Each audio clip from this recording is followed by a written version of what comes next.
All right, well, welcome to another video here. We're checking out lesson 3 from module 1, and we're going to actually start on page 25. So I just wanted to show you that title screen there. So I'm going to cruise down here to page 25. As you can see, we did some things already today, and we're going to stop right about here. All right, so let's talk a little bit about tape diagrams. And tape diagrams are great because you can organize some information, but a couple things you need to make sure are present in the diagram. Number one, we have some good, well-labeled topics here. We have a TV width, we have a TV height, and the boxes and the diagram, the tape part of the diagram is perfect. Things are lined up nicely, perfectly actually. All right, far better than I can draw.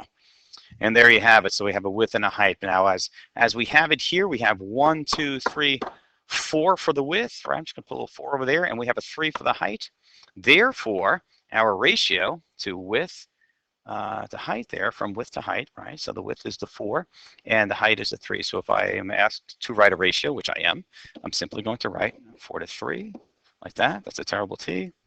Let's try that again. 4 to 3, or a 4 using a comma, a colon, 3, or 4 to 3 as a fraction. Okay, either of those, all of those are perfectly acceptable. And according to the tape diagram, what could be a possible width and height of an older television? Well, you have a few choices here, folks. What I could do, or what I want to do here, is just simply assign a value to the width or the height, and then figure out what the other value will be, all the while keeping the ratio consistent for a 4 to 3. Okay, so what I mean by that is this. Let's just say I want to make that width, I'm going to put a W. Let's make that width 40 inches. Okay, and if I make that 40 width on my diagram, I'm going to take all of those boxes and assign the number 40 to those boxes. Okay, now our job is to find the height. Okay, so the height. Put a little box for the height, and we can find that quite nicely, because if I have 4 boxes, right, 1, 2, 3, 4 boxes totaling 40, that means if I divide, right, the 40 by the 4, that gives me a value of 10. That 10 is called a constant, and we now have the value of each box. Now the beauty of this is, if the top boxes are 10, well, the bottom boxes are worth 10 as well. How does that help? Well, 3 boxes of 10, right, 3 boxes of 10 give us a total of 30, and that helps us maintain that ratio, the equivalency of the ratio, and now we have a 40 to 30 deal. So 30 inches. Okay, so that TV, that little TV, that 4x3 TV that I remember as a kid, if you grow that TV in proportion, you could grow it to a 40 to a 30, a 40 by 30, 40 to 30, excuse me, television. So nice and big, and you can watch that game, that sporting event or whatever. So a width of 40 inches, right, and a height of 30 inches. Now you could have used other values if you wanted, but I chose a value that I could easily divide by 4, something that was nice and simple and worked out well for me. Okay. All right, so that's the deal with tape diagrams. And I'm going to cruise over to the homework now and just work the first problem. Sometimes kids have a little trouble getting started, but that was the gist of what I wanted to do today. Let's cruise down. So we're going to go to page 33. And just going to cruise down a little bit, Lots of great information on these pages. Okay. And nope, keep going here. That was 31, 32, and I want page, oh, there it is, 33. Okay. So page 33, we're still in the practice, lesson 3, but this is the practice, and this is all about an animal shelter has 8 bags of dog toys and 10 bags of cat toys. So let's get to work on this. Write a ratio that relates to the number of dog toys, right? Dog toys to the bags of dog toys to bags of cat toys.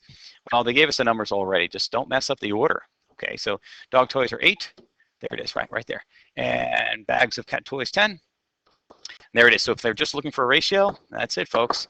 I'll use the colon. I'll put it in there, and I am done. Okay. What could the ratio 10 to 18 represent? They want words in this, folks. What could it possibly represent? Well, the 10, I find that right in the example here. So that is the number of bags. 10 is the number of bags of cat toys, right? So bags of cat toys, right?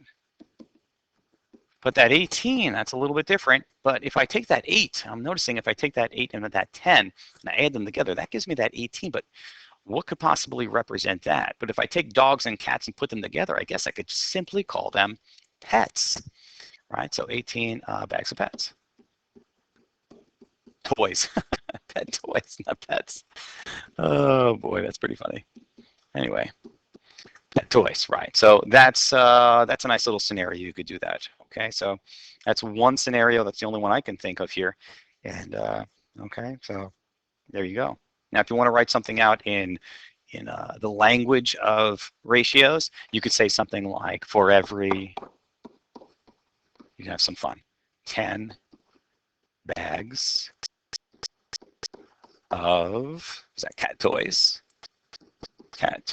comma, there are 18 total, right, bags of pet toys.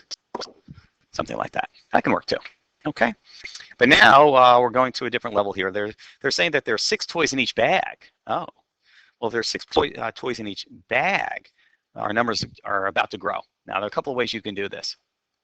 For me, personally, I might move away from a tape diagram on this one and go right to a ratio chart and start growing. Because if I have dog toys and cat toys, okay, and that original ratio was 8 to 10, right? 8 to 10. And there are 6 toys in each bag, right? And these numbers, 8 and 10, represent bags. Well, then I'm going to multiply each by the 6, right? Because everything's growing by a multiple of 6. 6 times 8 is 48. 10 times 6 is 60. And there's my new ratio, okay? What is the total, let's see, what the ratio of the total number of dog toys to the total number of cat toys? And there I have it. So it's 48 to 60, like that. Now, you could use a tape diagram to do this. It gets a little bit messy. Not a big fan of using a tape diagram for this one because the values are large. They're giving me a 8 to 10 deal. So why not? 1, 2, 3, 4, 5, 6, 7, 8. Let me put a dotted line there so I can hit that mark here. 1, 2, 3, 4, 5, 6, 7, 8. I need to go 2 more. 9, 10, like that. Now, if I'm growing everything by 6, that's my new constant. So everything grows by 6. See? So 6 in each of these boxes like this. The same thing happens from the ratio chart, right? It's the same multiplication problem. 6 times 8, that gives me a 48, right? That's not a clear 48, sorry.